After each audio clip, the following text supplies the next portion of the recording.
Hello and welcome to another reading from the book That I May Know Him, a daily devotional.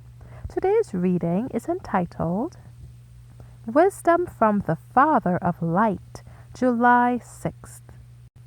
For the Lord giveth wisdom, out of his mouth cometh knowledge and understanding. Proverbs 2 verse 6. The great and essential knowledge is the knowledge of God and His Word. The Christian will grow in grace just in proportion as he depends upon and appreciates the teaching of the Word of God and habituates himself to meditate upon divine things. But let no one imagine that we would discourage education or put a low estimate upon the value of mental culture and discipline.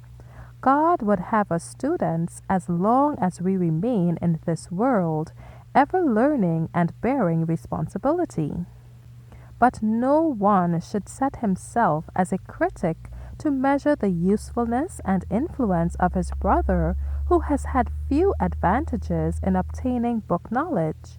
He may be rich in a rarer wisdom. He may have a practical education in the knowledge of the truth. Says the psalmist, The entrance of thy words giveth light, it giveth understanding unto the simple. Psalm 119, verse 130. The wisdom spoken of by the psalmist is that which is attained when the truth is opened to the mind and applied to the heart by the Spirit of God, when its principles are wrought into the character by a life of practical godliness.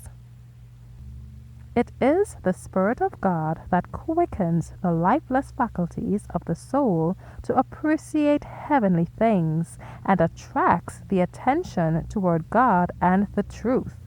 Without the presence of Jesus in the heart, religious service is only dead, cold formalism.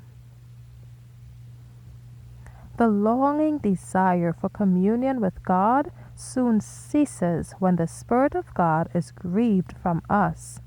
But when Christ is in us, the hope of glory, we are constantly directed to think and act in reference to the glory of God. The questions will arise: will this do honor to Jesus? Will this be approved of by Him?